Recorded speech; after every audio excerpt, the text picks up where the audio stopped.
Gamete study centre में आपका स्वागत है। आज जिस विषय वस्तु का हम अध्ययन करेंगे वह है लिंग और वचन। तो आइए हम समझने का प्रयास करते हैं लिंग और वचन क्या होता है।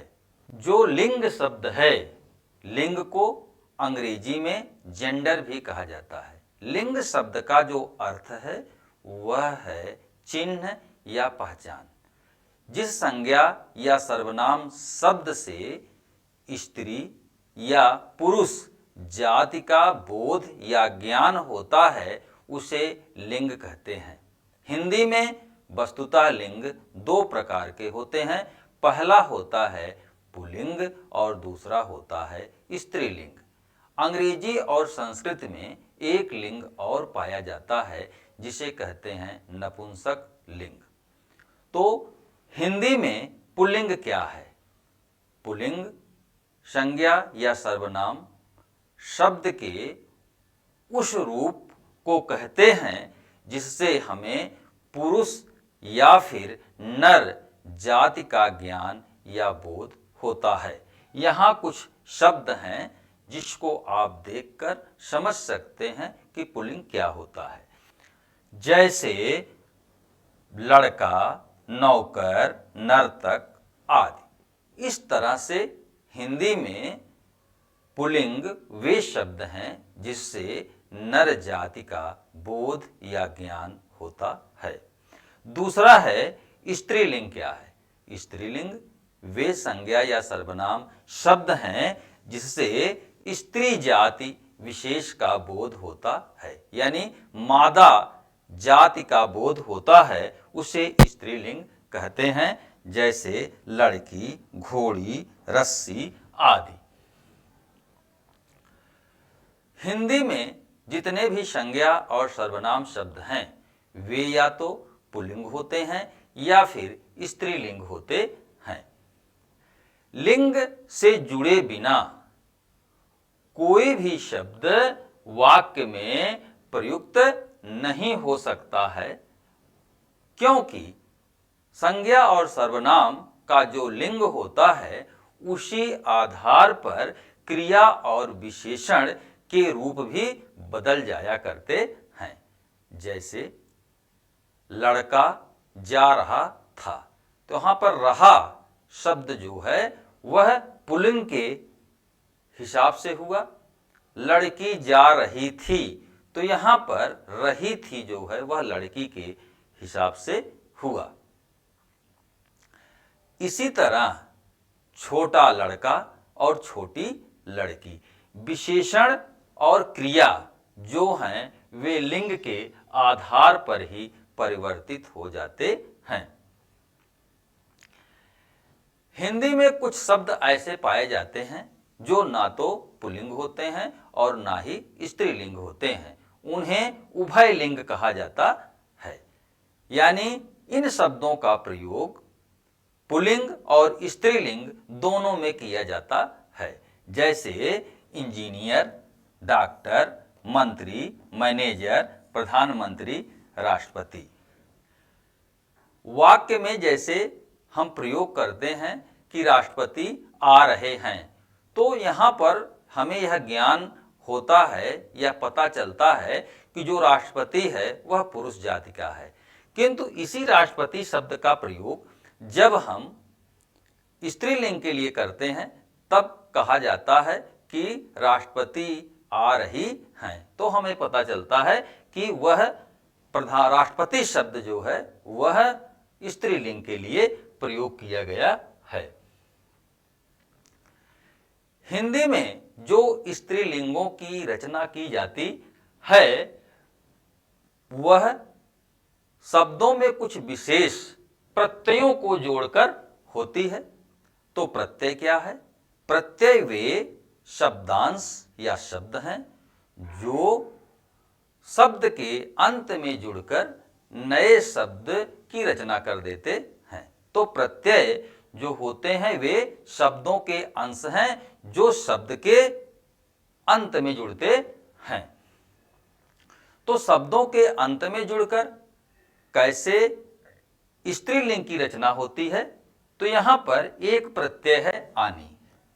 आनी प्रत्यय शब्द में लगा करके हम स्त्रीलिंग की रचना करते हैं। जैसे देवर शब्द है, देवर शब्द में हम आनी प्रत्यय लगाते हैं तो शब्द बनता है देवरानी, यह स्त्रीलिंग है। इसी तरह से भवानी और चौधरानी आदि शब्द भी बनाए जा सकते हैं। दूसरा प्रत्यय है आइन। आइन प्रत्यय भी शब्द के अंत में लगा करके स्त्रीलिंग बनाया जाता है। जैसे ठाकुर शब्द है जो पुल्लिंग है, और इस ठाकुर शब्द में जब आइन प्रत्यय जोड़ा जाएगा तो ठकुराइन हो जाएगा और वह स्त्रीलिंग का ज्ञान कराएगा या बोध कराएगा। इसी तरह पंडिताइन, ललाइन आदि शब्द भी बनाए जाते हैं। शब्द के अंत में ई प्रत्यय लगाकर, जैसे लड़की में ई प्रत्यय लगाकर इसे स्त्रीलिंग बनाया गया है, घोड़ी में ई प्रत्यय लगाया गया है, पहाड़ी में ई प्रत्यय और तरुणी में ई प्रत्यय लगा करके स्त्रीलिंग बनाया गया है। या प्रत्यय भी लगा करके स्त्रीलिंग बनाया जाता है। जैसे चिड़िया, बुढ़िया, बिटिया। तो चिड़िया, बुढ़िया, बिटिया में इया प्रत्यय लगा हुआ है। इन प्रत्यय जोड़ करके भी स्त्रीलिंग बनाया जाता है। जैसे कुम्हारिन, लुहारिन, नागिन। तो कुम्हारिन में इन प्रत्यय और लुहारिन और नागिन में भी इन प्रत्यय जोड़ करके स्त्रीलिंग बनाया गया है। इसी तरह से नी प्रत्यय जोड़कर शेर शब्द है, शेर में नी प्रत्यय जोड़ करके शेरनी स्त्रीलिंग हुआ। इसी तरह से मोरनी, भीलनी आदि शब्द भी बनते हैं। इन्हीं प्रत्यय लगा करके हाथी शब्द में इन्हीं प्रत्यय लगा तो हथिनी बना और स्वामिनी बना तथा हंसिनी शब्द स्त्रीलिंग के बने। इसी तरह से इका प्रत्यय लगा करके भी स्त्रीलिंग बनाए जाते हैं। जैसे बालिका और नायिका, अध्यापिका में इका प्रत्यय लगा हुआ है। वती प्रत्यय लगा करके, जैसे गुणवती, भाग्यवती, सत्यवती आदि जो शब्द हैं, इन शब्दों में वती प्रत्यय लगा करके स्त्रीलिंग बनाया गया है। इसी तरह मति प्रत्यय लगा करके श्रीमती, शक्तिमती, बुद्धिमती शब्द जो बने हैं ये भी स्त्रीलिंग हैं।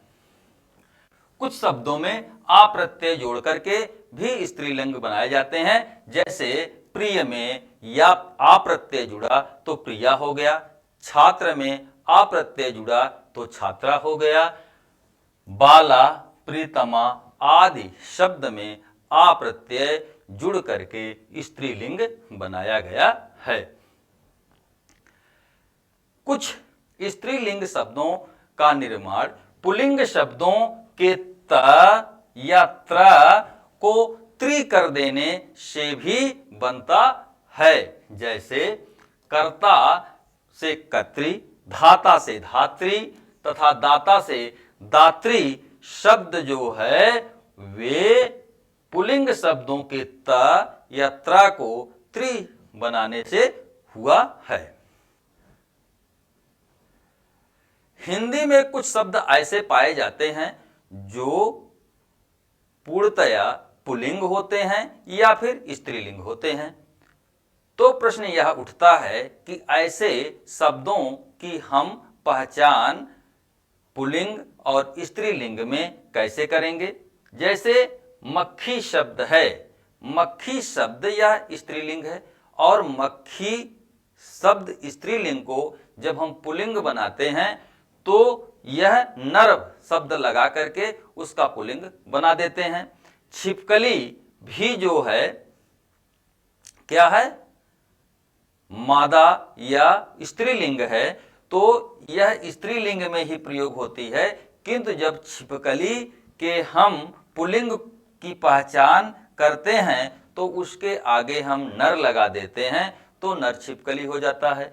इसी तरह से भेड़िया शब्द जो है यह मुख्यतया नर का द्योतक है और यह पुल्लिंग है और इसका स्त्रीलिंग रूप नहीं पाया जाता है, इसका स्त्रीलिंग बनाने के लिए हम इसके आगे मादा जोड़ देते हैं, तो भेड़िया और मादा भेड़िया हुआ।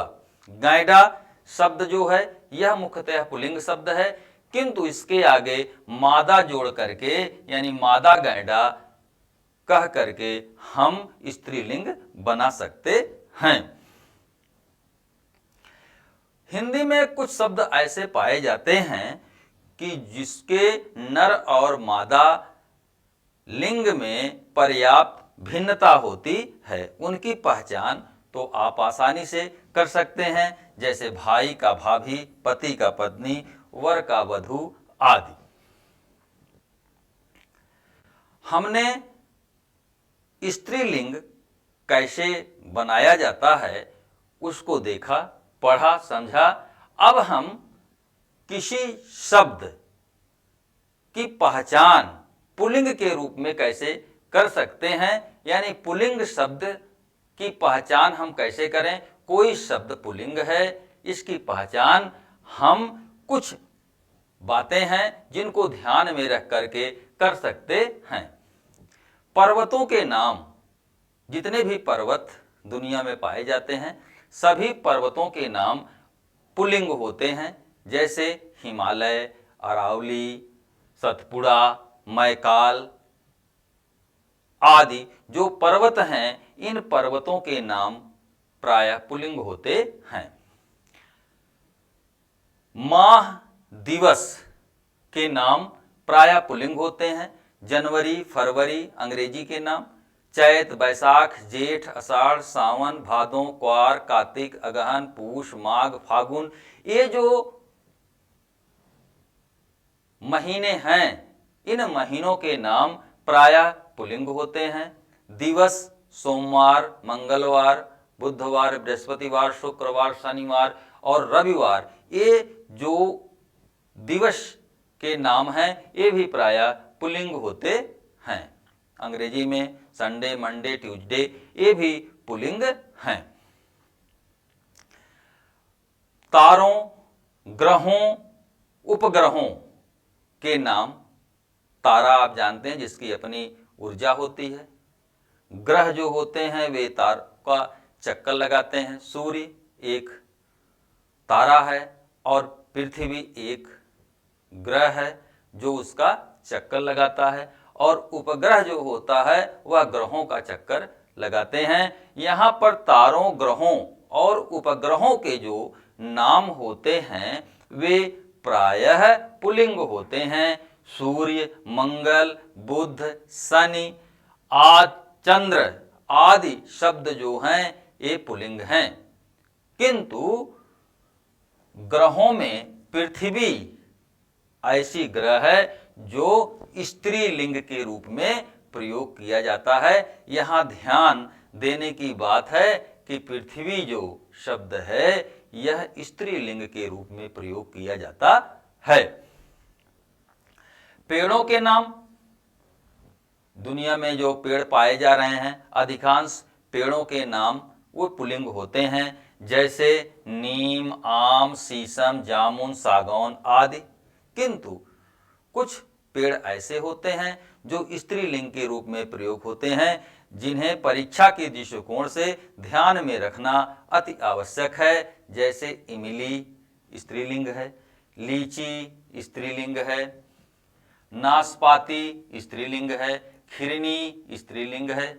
तो ये जो 3-4 जैसे इमली, लीची, नाशपाती और खिरनी पेड़ हैं ये स्त्रीलिंग हैं, और नीम, आम, शीशम, जामुन, बरगद, पीपल ये जो पेड़ों के नाम हैं ये पुल्लिंग हैं। अनाजों के नाम मुख्यतः पुल्लिंग होते हैं, बाजरा हुआ, गेहूं हुआ, चावल, मटर, जौ। किंतु कुछ अनाज ऐसे होते हैं जो स्त्रीलिंग के रूप में प्रयोग किए जाते हैं, जैसे अरहर। अरहर शब्द जो है यह क्या है, स्त्रीलिंग है। जैसे ज्वार, यह क्या है, स्त्रीलिंग है। मूंग स्त्रीलिंग है। और मकई, जौ, सरसों ये जो शब्द हैं ये क्या हैं, स्त्रीलिंग हैं।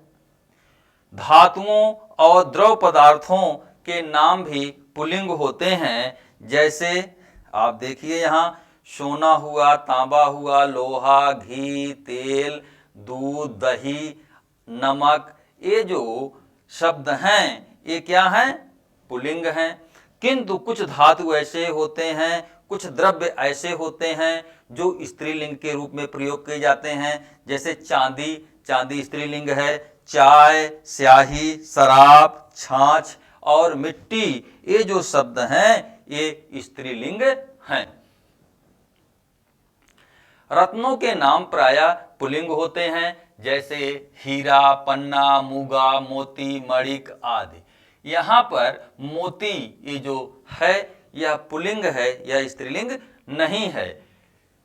मणि शब्द, मणिक तो पुल्लिंग है किंतु मणि शब्द क्या है? स्त्रीलिंग है। शरीर के जितने अवयव होते हैं, शरीर के जो अंग होते हैं प्रायः वे पुल्लिंग होते हैं। जैसे हाथ, पांव, गला, कान। लेकिन शरीर के कुछ अवयव स्त्रीलिंग भी होते हैं। जैसे आंख स्त्रीलिंग है, खाल स्त्रीलिंग है, जीभ, नाक, नस, हड्डी, कांख, कलाई, जांघ आदि शब्द जो हैं ये स्त्रीलिंग हैं। हिंदी वर्णमाला में कुछ वर्ण ऐसे प्रयोग होते हैं जो प्रायः पुल्लिंग होते हैं। ये वर्ण हैं आ, उ, ए, ओ, क, ख, ग, च, छ, ध, य, र, ल, व, श आदि शब्द जो हैं ये क्या हैं? पुल्लिंग हैं।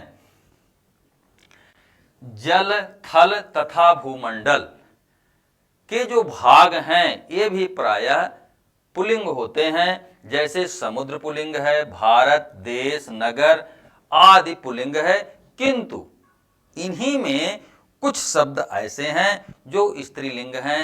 जैसे पृथ्वी स्त्रीलिंग है, झील स्त्रीलिंग है, नदी स्त्रीलिंग है और घाटी क्या है?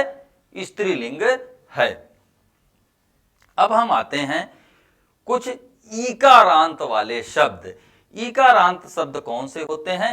ऐसे शब्द जिसका अंत बड़ी ई से होता है, यह ईकारांत। जैसे धोबी शब्द है, धोबी में बड़ी ई लगा हुआ है, इसका अंत बड़ी ई से हुआ है, इसलिए यह ईकारांत शब्द हुआ। तो धोबी जो शब्द है यह क्या है? पुल्लिंग है। तेली शब्द है, यह भी ईकारांत है, तो यह भी पुल्लिंग है। नाई भी पुल्लिंग है, कुर्मी भी पुल्लिंग है। तो कुछ नगरों के नाम पुल्लिंग होते हैं। जैसे प्रयागराज, लखनऊ, कानपुर, बलिया, तो कुछ के स्त्रीलिंग भी होते हैं। तथा आप पुल्लिंग की पहचान भाववाचक संज्ञाएं, ऐसी भाववाचक संज्ञाएं जिनमें त्व, त्य, व, यर्य प्रत्यय लगा हो, तो ये भाववाचक संज्ञाएं पुल्लिंग कहलाएंगी। जैसे त्व प्रत्यय लगा हुआ है सतीत्व शब्द में, जो सतीत्व शब्द है इसमें त्व प्रत्यय लगा हुआ है तो यह पुल्लिंग है। नृत्य में त्य प्रत्यय लगा हुआ है, यह पुल्लिंग है। लाघव में व प्रत्यय लगा हुआ है और सौर में यर्य प्रत्यय लगा हुआ है, तो ये शब्द क्या हुए? पुल्लिंग हुए। इसके साथ ही जिन शब्दों में आय, आर और आस लगा हो वे प्रायः जो है पुल्लिंग होते हैं। जैसे समुदाय में आय लगा हुआ है, विकार में आर लगा हुआ है, विकास में आस लगा हुआ है, तो ये तीनों शब्द क्या हैं? पुल्लिंग हैं। जिन शब्दों के अंत में बड़ा आ, आओ, पा, पन, ज और न प्रत्यय लगे हो वे शब्द प्रायः क्या होते हैं? पुल्लिंग होते हैं। जैसे काला शब्द है, काला शब्द में आ प्रत्यय लगा हुआ है तो यह क्या है? पुल्लिंग है। चढ़ाव में आओ प्रत्यय लगा हुआ है, यह क्या है? पुल्लिंग है। पन में जैसे लड़कपन में पन प्रत्यय लगा हुआ है तो यह पुल्लिंग है। जलज में ज प्रत्यय लगा हुआ है तो यह पुल्लिंग है। और खाना में आ प्रत्यय लगा हुआ है तो यह क्या है? पुल्लिंग है। अगला त प्रत्यांत संज्ञाएं। त प्रत्यांत का मतलब क्या हुआ कि वे शब्द जिसका अंत ता से होता हो। जैसे यहां पर शब्द है चरित, चरित का अंत जो है ये ऐसी संज्ञा शब्द है जिसका अंत त से हो रहा है, तो यह भी क्या हुआ, पुल्लिंग हुआ। गणित, गीत और स्वागत, ये जो शब्द हैं ये क्या हैं, त प्रत्यांत संज्ञाएं हैं, तो ये पुल्लिंग हैं। जिन शब्दों के अंत में आब प्रत्यय लगा हुआ हो वे शब्द भी पुल्लिंग होते हैं। जैसे गुलाब, गुलाब में आब प्रत्यय लगा हुआ है तो यह क्या है, पुल्लिंग है। मेहराब में भी आब लगा हुआ है, यह पुल्लिंग है। किंतु कुछ शब्द ऐसे होते हैं जिनमें आब प्रत्यय तो लगा होता है किंतु वे पुल्लिंग ना होकर के स्त्रीलिंग होते हैं। जैसे शराब शब्द है, इसमें आब प्रत्यय तो लगा हुआ है किंतु यह पुल्लिंग ना होकर के स्त्रीलिंग है। मेहराब में भी आब लगा हुआ है तो यह भी क्या है, पुल्लिंग नहीं होकर के स्त्रीलिंग है। किताब शब्द है, किताब में आब प्रत्यय लगा हुआ है, यह भी क्या है, स्त्रीलिंग है। तो यहाँ पर तीन शब्द ऐसे हैं, शराब, मेहराब, किताब, इसमें आब प्रत्यय तो लगा हो किंतु ये पुल्लिंग ना होकर के स्त्रीलिंग है। इसके साथ ही हिंदी में कुछ विशेष शब्द होते हैं जो प्रायः पुल्लिंग होते हैं, जिन्हें छात्र मुख्यतया स्त्रीलिंग समझ करके गलती कर बैठते हैं। उन शब्दों पर ध्यान देना अति आवश्यक है। ये शब्द हैं घी। घी शब्द जो है यह पुल्लिंग है। दही, दही शब्द भी पुल्लिंग है। हाथी, पानी और शरबत, ये जो शब्द हैं ये क्या हैं, पुल्लिंग शब्द हैं, ये स्त्रीलिंग शब्द नहीं हैं। हमने पुल्लिंग शब्दों की पहचान कर लिया। अब हम अध्ययन करते हैं स्त्रीलिंग की पहचान हम कैसे करेंगे। विश्व की जो समस्त भाषाएं बोली जाती हैं, हिंदी, अंग्रेजी, उर्दू, फारसी आदि जो भाषाएं हैं, ये सारी भाषाएं ये क्या हैं, स्त्रीलिंग हैं। तो अगर भाषा आपके सामने कोई भी भाषा आता है और परीक्षा में पूछा जाता है कि यह कौन सा लिंग है, तो प्रायः वह क्या है, स्त्रीलिंग है। भाषा के साथ साथ बोलियां, हिंदी में जो जितनी भी बोलियां हैं, चाहे अवधी हो, मैथिली हो, भोजपुरी हो, मगही हो या ब्रज हो, ये तमाम जो बोलियां हैं, ये सारी बोलियां जो हैं वे स्त्रीलिंग मानी जाती हैं। लिपि, यहां पर लिपि क्या है, लिपि वे प्रतीक चिन्ह हैं जिससे हम ध्वनियों का लेखन कार्य करते हैं। तो लिपि जो विश्व में पाई जाती हैं, सारी की सारी लिपियां जो होती हैं वे मुख्यतया स्त्रीलिंग होती हैं। जैसे देवनागरी लिपि हो गई, रोमन लिपि हो गई, आर्मेयिक लिपि हो गई, खरोष्टी लिपि हो गई, कैथी लिपि हो गई, ये सारी जो लिपियां हैं ये सभी स्त्रीलिंग हैं। नदियों के नाम, प्रायः नदियों के जो नाम हैं, गंगा, यमुना, सरस्वती, गंडक, कावेरी, ये जो नदियां हैं, इन नदियों के प्रायः नाम स्त्रीलिंग होते हैं। किंतु कुछ नदियां ऐसी हैं जिन्हें ध्यान में रखना जरूरी है, वे पुल्लिंग होती हैं। जैसे सिंधु, ब्रह्मपुत्र और सोन, ये नदी जो है सिंधु, ब्रह्मपुत्र और सोन जो नदी है यह पुल्लिंग है। तिथियां जो होती हैं वे भी प्रायः स्त्रीलिंग होती हैं। जैसे पहली, दूसरी, तीसरी, चौथी, पांचवी, पूर्णिमा, अमावस्या, एकादशी, प्रतिपदा आदि जो तिथियां हैं ये स्त्रीलिंग के रूप में होती हैं। ग्रहों के नाम हमने देखा था कि वे प्रायः पुल्लिंग होते हैं, किंतु नक्षत्रों के नाम जो होते हैं वे स्त्रीलिंग होते हैं। नक्षत्रों में अश्विनी, रोहिणी, भद्रा आदि 27 नक्षत्र जो होते हैं वे स्त्रीलिंग होते हैं। हमने जाना था कि ग्रहों के नाम प्रायः पुल्लिंग होते हैं, किंतु पृथ्वी ऐसा ग्रह है जो क्या है, स्त्रीलिंग है। कुछ नगरों के नाम, हमने नगरों के नाम प्रायः जाना था कि वे पुल्लिंग होते हैं, किंतु काशी, कांची, अवंतिका, मथुरा और अयोध्या ये जो नगर हैं ये स्त्रीलिंग हैं। तथा कुछ ऐसे शब्द जिसके अंत में ख प्रत्यय लगा हो वे भी स्त्रीलिंग होते हैं, जैसे ईख, भूख, राख आदि। तथा वर्णमाला के कुछ अक्षर जैसे छोटी ई, बड़ी और री जो होते हैं ये स्त्रीलिंग होते हैं। कुछ भाववाचक संज्ञाएं हमने देखा था कि उनके पीछे कुछ प्रत्यय लगते हैं तो पुल्लिंग होते हैं। इसी तरह कुछ भाववाचक संज्ञाएं हैं जिनके पीछे या अंत में ट, हट, वट प्रत्यय लगा होता है तो वे स्त्रीलिंग होती हैं। जैसे झंझट शब्द है, झंझट में ट प्रत्यय लगा हुआ यह स्त्रीलिंग है। आहट में हट प्रत्यय लगा हुआ है तो यह स्त्रीलिंग है। सजावट में वट प्रत्यय लगा हुआ है तो यह स्त्रीलिंग है।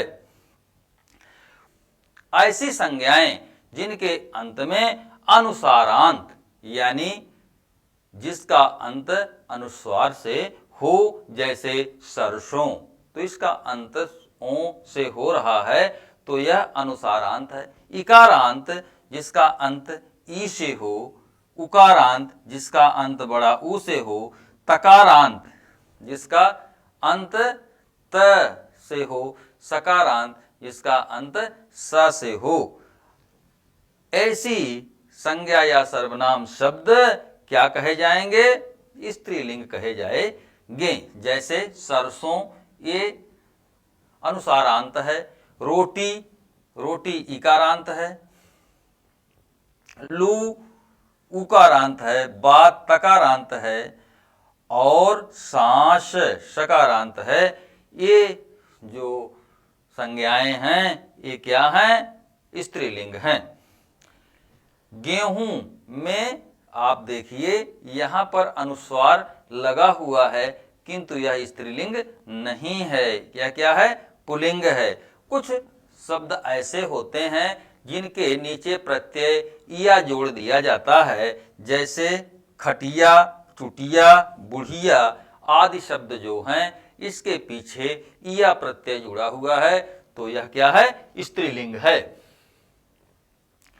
अब हम कुछ पुल्लिंग शब्द प्रमुख देख लेते हैं जो परीक्षा के दृष्टि से उपयोगी हैं। जैसे खीर, दाल, केसर, समूह, झुंड, कुटुंब, संघ, दल, मंडल, आकाश, अनुदान, आटा, केस, कौड़ी, खटमल, छछूंदर, जीरा, पानी, रक्त, पंछी, धनिया, नक्षत्र, मसूर, रक्त, रुपया, चीता, पक्षी, कौआ, उल्लू, खटमल, केंचुआ, भेड़िया, आय, शशि, पक्षी, दही, आंसू, घी, मधु, गेहूं, अक्षर, पंख, पानी, मोती, अश्रु, मेरु, तालु, सेतु, हेतु, टेसु, आलू, रतालू, रूख, पाख, सोन, सिंधु, ब्रह्मपुत्र, भात, रायता, हलवा, मोहन भोग, तेजपत्ता, केसर, जीरा। ये सारे शब्द जो दिए गए हैं ये पुल्लिंग शब्द हैं। इनको ठीक ढंग से याद कर लेना, समझ लेना परीक्षा के दृष्टि से महत्वपूर्ण है। अब हम कुछ विशेष स्त्रीलिंग शब्दों की भी पहचान कर लेते हैं।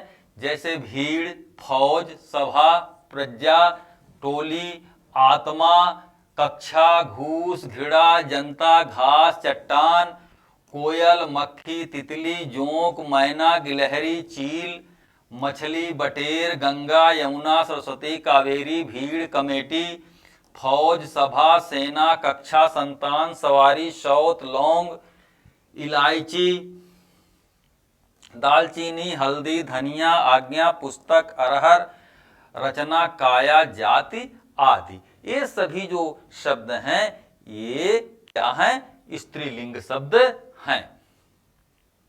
अब हम कुछ शब्द और देखते हैं जिनका पुल्लिंग का स्त्रीलिंग क्या होता है। जैसे भव का भवानी, धाता का धात्री, विद्वान का विदुषी, नेता का नेत्री, प्रिय का प्रिया, विधाता का विधात्री, एकाकी के एकाकिनी, भर्ता का भर्त्री, कवि के कवित्री, रचयिता का रचयित्री, कर्ता का कर्ती, पूज्य का पूज्या, आचार्य का आचार्या, कमल का कमिलनी, दाता का दात्री, ऋषि का ऋषिका, महोदय का महोदया, विधुर का विधवा, पड़ोसी का पड़ोसन, कृष्ण का कृष्णा, बिलाव का बिल्ली, महोदय का महोदया, चिड़ा का चिड़ी, हाथी का हथनी, भाग्यवान का भाग्यवती, कांत का कांता, अग्रज अग्रजा, श्याम श्यामा, अनुज अनुजा। यहाँ पर भव भवानी ये पुल्लिंग ये स्त्रीलिंग, कमल कमिलनी, कमल क्या है पुल्लिंग है, कमिलनी क्या है स्त्रीलिंग है। इसी तरह से चिड़ा, चिड़ा चिड़िया जो है स्त्रीलिंग है और चिड़ा क्या है पुल्लिंग है। किंतु यहाँ पर एक बात ध्यान देना आवश्यक है कि हिंदी में जो नर और मादा या बड़े जीव पशु पक्षी पाए जाते हैं उनमें तो लिंग का पहचान आसान होता है, किंतु अप्राणीवाचक संज्ञाओं में लिंग का पहचान बड़ा मुश्किल होता है। ऐसे स्थिति में लिंग का पहचान हम कैसे करें?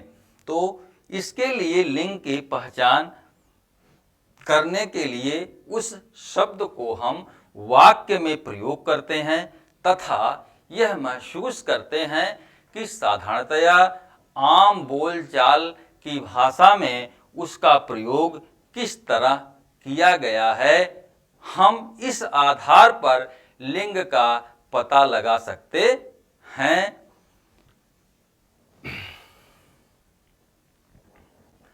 लिंग को समझ लेने के बाद अब हम समझने का प्रयास करते हैं वचन के बारे में। वचन को आप नंबर भी कहते हैं।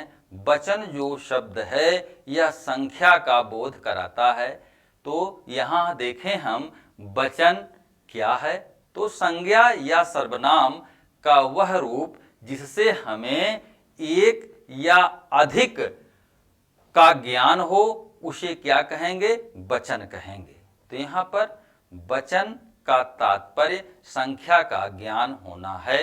यदि हमें किसी व्यक्ति वस्तु स्थान के एक संख्या का ज्ञान होता है तो वह एक वचन होता है, और एक से अधिक संख्या का ज्ञान होता है तो वह बहुवचन होता है। अंग्रेजी में एक वचन के लिए सिंगुलर शब्द का प्रयोग किया गया है और बहुवचन के लिए प्लूरल शब्द का प्रयोग किया गया है। तो हम देखते हैं कि एक वचन क्या होता है।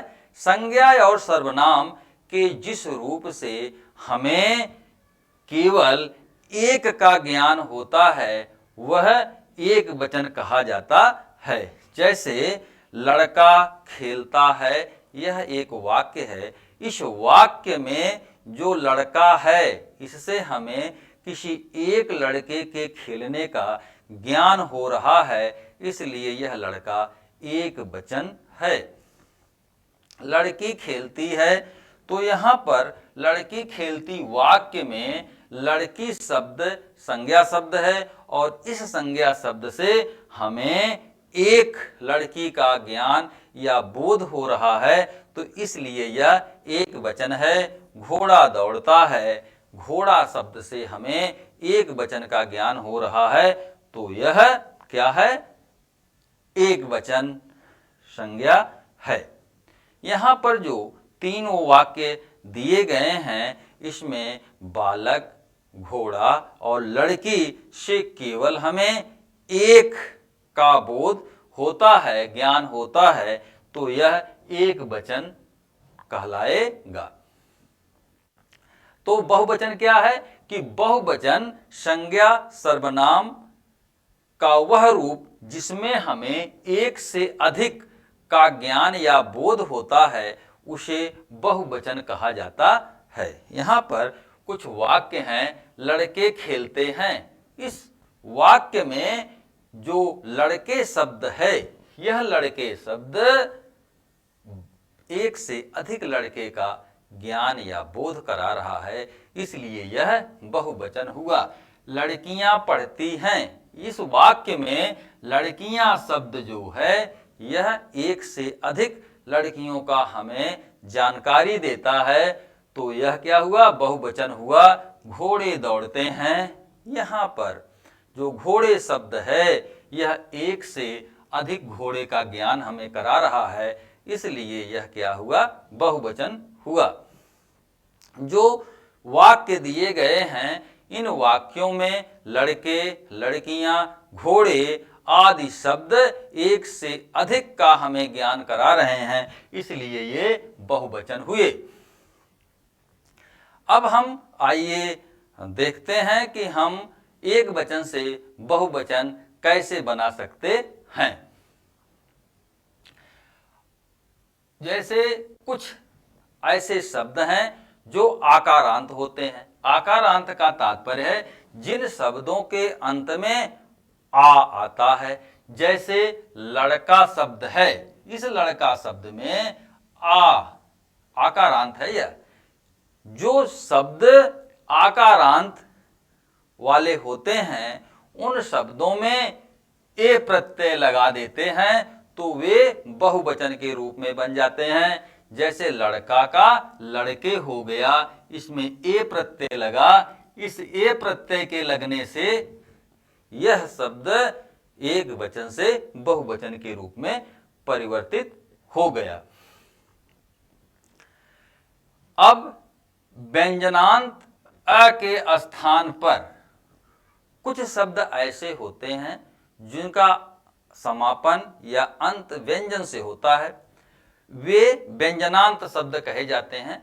और हम जानते हैं कि जो व्यंजन वर्ण होते हैं उन व्यंजन वर्णों में आ जो होता है वह अदृश्य होता है, और उस अदृश्य आ के स्थान पर अगर ए प्रत्यय लगा दिया जाए तो बहुवचन रूप बन जाता है। जैसे नहर शब्द है, इस नहर शब्द में आप देखिए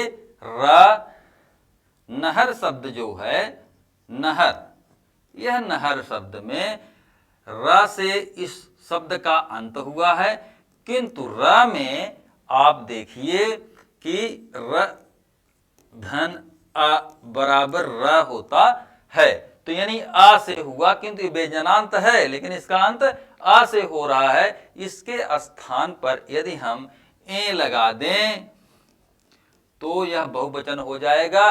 नहर में ए लगाएं तो बना क्या? नहरें। यह एक वचन से बहुवचन हो गया। इसी तरह से आकारांत, उकारांत, औकारांत। आकारांत का तात्पर्य जिसका अंत आ से हो, उकारांत का मतलब जिसका अंत उ से हो, और औकारांत का तात्पर्य हुआ जिसका अंत औ से हो। तो ऐसे शब्दों में अगर हम आय प्रत्यय जोड़ दें तो वह एक वचन से बहुवचन के रूप में बदल जाता है। जैसे महिला शब्द है, यह क्या है? आकारांत है, इसमें ए प्रत्यय हमने जोड़ा तो यह बन गया महिलाएं, तो महिलाएं क्या हो गया? बहुवचन हो गया। बधू है, उकारांत है, इसमें ए प्रत्यय जोड़ा तो क्या बना? बहुवचन रूप बधुएं। जैसे गौ शब्द है, इसमें औ प्रत्यय है तो इसमें हमने ए जोड़ा तो गौवें हो गया, तो गौवें क्या हुआ? बहुवचन रूप हुआ।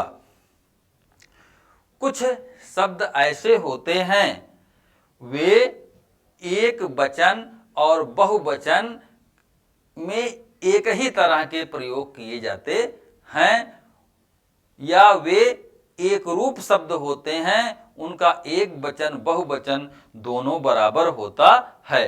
जैसे पानी शब्द है, पानी का एक वचन भी पानी होगा और बहुवचन भी पानी होगा। प्रेम शब्द है, प्रेम का भी एक वचन पानी, बहुवचन पानी।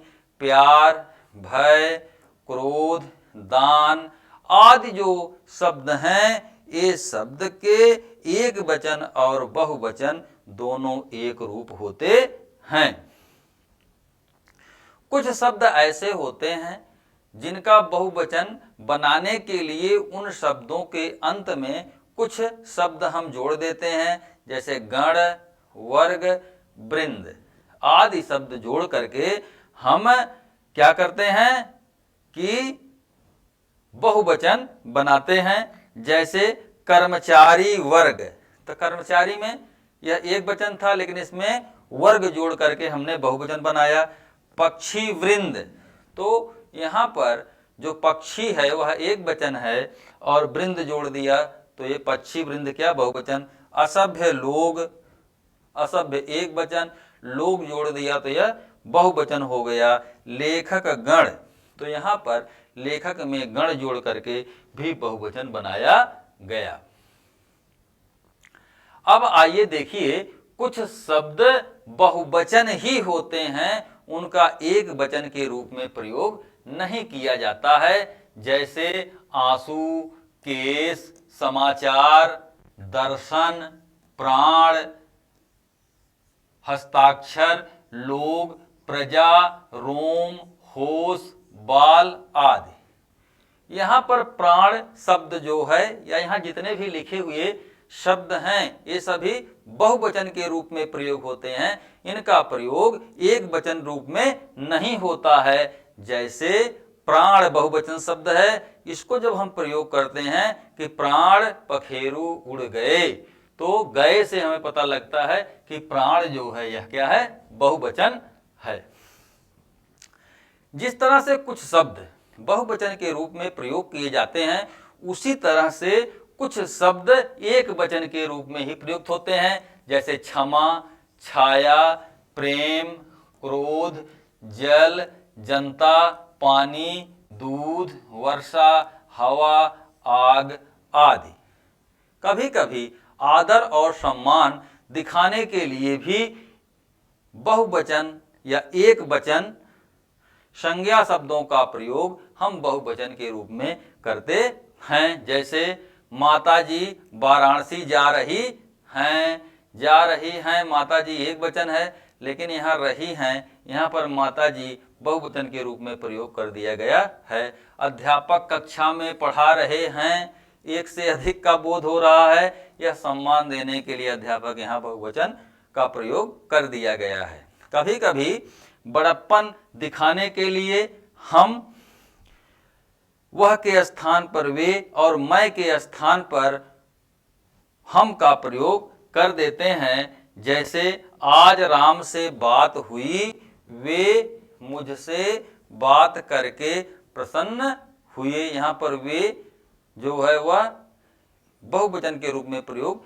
कर दिया गया है। प्रधानाचार्य ने चपरासी से कहा कि वे आज मीटिंग में जाएंगे, तो यहाँ पर प्रधानाचार्य एक वचन है और सम्मान देने के लिए वे शब्द का प्रयोग बहुवचन के रूप में कर दिया गया है। आगे देखें कि धातुओं और द्रव्यवाचक संज्ञाओं में संबंध बताने वाले शब्दों का प्रयोग जो होता है यह एक वचन के रूप में होता है। जैसे सोना, चांदी, पीतल, घी, तेल, पानी, दही, ये जो द्रव्य हैं इनका प्रयोग प्रायः एक वचन के रूप में किया जाता है। संबंध सूचक शब्द चाचा, नाना, नानी, मामा आदि शब्द जो हैं वे एक वचन के रूप में प्रयोग किए जाते हैं। हर एक प्रत्येक शब्द का प्रयोग भी एक वचन के लिए होता है। समूहवाचक संज्ञाएं जो होती हैं वे एक वचन के रूप में प्रयोग की जाती हैं। जैसे जनता हुआ, टोली हुआ, सभा हुआ, परिषद, ये प्रायः जो है एक वचन के रूप में इनका प्रयोग किया जाता है। कभी कभी जो है जनता और टोली शब्दों का प्रयोग बहुवचन के रूप में भी कर दिया जाता है। जैसे जनता अपने प्रतिनिधि को चुनती है, यह एक वचन जनता हुआ। जनता ने अपने प्रतिनिधियों का चुनाव किया। यहाँ जनता बहुवचन के रूप में प्रयोग किया गया। इस तरह से संक्षेप रूप में हमने देखा लिंग और वचन को। लिंग को हमने जाना कि जिस संज्ञा या सर्वनाम शब्द से किसी व्यक्ति वस्तु के नर या मादा होने का बोध होता है उसे लिंग कहते हैं। लिंग मुख्यतया दो तरह के होते हैं, पुल्लिंग और स्त्रीलिंग। वचन में हमने देखा कि वचन भी हिंदी में प्रायः दो होते हैं। जो एक का ज्ञान कराए उसे एक वचन, जो एक से अधिक का ज्ञान कराए वह बहुवचन। इस तरह से हम लोगों ने लिंग और वचन का अध्ययन कर लिया है। धन्यवाद।